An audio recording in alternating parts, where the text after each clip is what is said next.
how to package up reptiles for shipping.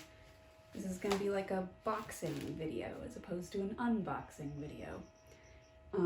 Because I have to package this up tomorrow morning, stupid early, and I'm not going to have time to film it tomorrow morning, so we're just going to do it now.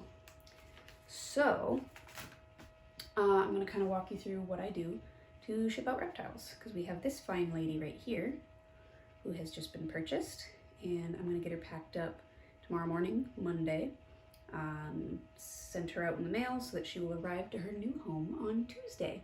She's going to be going all the way from Minnesota to Delaware, I believe. I'm not going to show you the label because obviously privacy, but beyond that, we're going to like fake pack her up and then I'll unpack her for the night and then we're just going to film it tonight. Cool. With that being said, you're going to start with an official reptile shipping box. We've got wildlife, harmless live reptiles on the outside. You're going to write the species name, the binomial, so this would be Crotophytus calaris calaris, and I'm going to put 1 because there's only 1 going in the package. You want to make sure your box has proper insulation, so this has styrofoam insulation along all 4 sides, as well as a styrofoam lid that will go in there. Because we want to make this very temperature controlled so that if it's cold or hot or whatever, they're not being exposed to extreme temperatures. You're going to want to secure the animal themselves in a container that isn't just the box. You don't want to put them loose in the box. So she's going to be going in a deli container. I like to put like a paper towel or toilet paper in the bottom just in case they have an accident. So that it's not super messy. I'll probably put more paper towel in that, just, oh my goodness, honey, just to help cushion her a bit too. But since this is just pretend, we're fine. So let's imagine that we're shipping her out. I'm going to put her in here. Don't worry, honey, I'll take you out. Make sure your deli containers also have ventilation holes so that she can breathe. So that would go inside. I don't know if you can see that. You'll then want to cushion the ride so that the container isn't bouncing around in there. I've got some like butcher paper.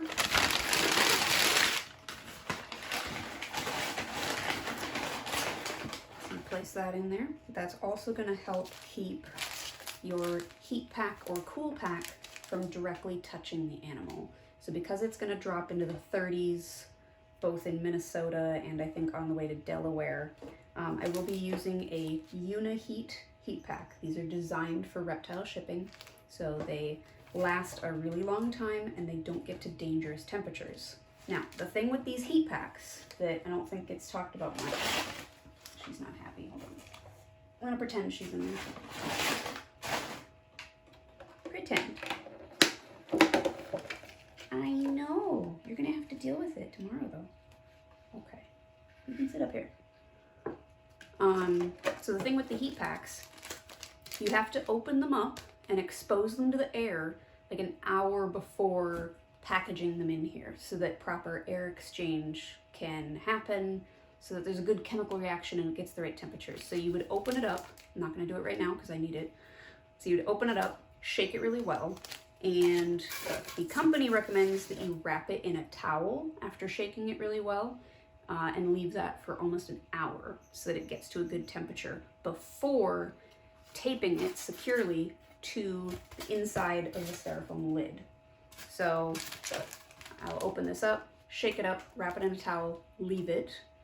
Once it has done its thing and the chemical reaction has happened, I will then tape it. 2 big bands of tape going all the way around on either side, making sure to not obstruct. There's going to be a little red line across the heat pack. You don't want to block the red line because that's where a lot of that chemical reaction happens. And if you block that red line with tape and like stop it from getting oxygen, it's not going to continue to generate the right amount of heat. And so then she could get too cold on the ride over. So being careful where to tape it, I would secure that to the inside of the lid, put the lid on, So the next thing, so when you go through Ship Your Reptiles, which I would recommend, they're great, they give you this handy dandy piece of paper. So as soon as you seal it up, before you tape it shut, you put this that warns live harmless reptile, you put this on the inside so that if FedEx happens to open this for who knows what reason, that's the first thing they'll see, and it will give them an extra warning of like, please don't disturb this package, it's a live animal. So you tape that up. You've then got, you can either just tape your label directly to the package, or you can get these handy dandy FedEx sleeves. These little sleeves allow you to put your label inside, and it seals it up from moisture. It has a sticky back. You peel off the sticky back, put that right there, and then you'll want to tape up the actual flap so that it doesn't open up. But so you're going to do that. You got your label on it. It's telling FedEx all the information they need to know to get it to its destination. Additionally, you could, if you wanted to, you could continue to write live harmless reptile around the box. Make sure you have the species name. I think I mentioned that. Ooh, little out of order, but before you put your animal in here, make sure to put air holes in. You want about 4 air holes, just so that air exchange can happen, because the heat pack is going to use up oxygen just through its chemical processes. So if it doesn't have a way to get new air in, your animal could suffocate. So she's not in there right now, so I'm going to add some air holes. Important note with the air holes, don't cover those up with tape. That would be bad. So when you're going to tape your box, make sure you're not covering those up. So I'm just using a screwdriver. I'm just going to put 4 holes. Do a little wiggle wiggle.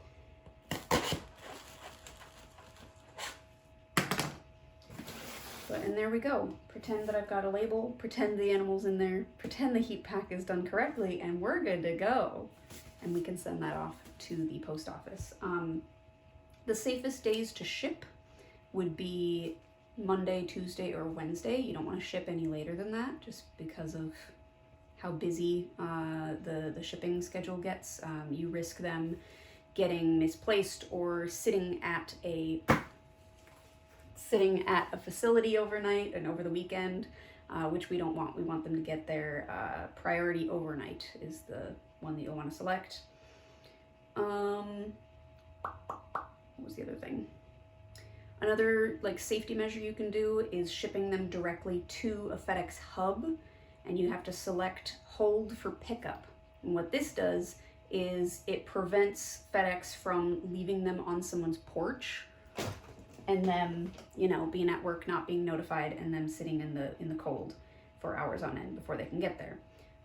So if the person receiving isn't going to be home, then you'll definitely want to do hold for pickup at a FedEx hub.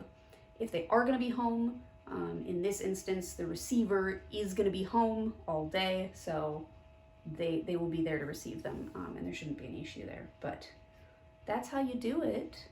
I hope you found some useful information so that you can ship safely. Have a good night, and from me and this pretty lady, don't blindly launch yourself into the air. It's not safe.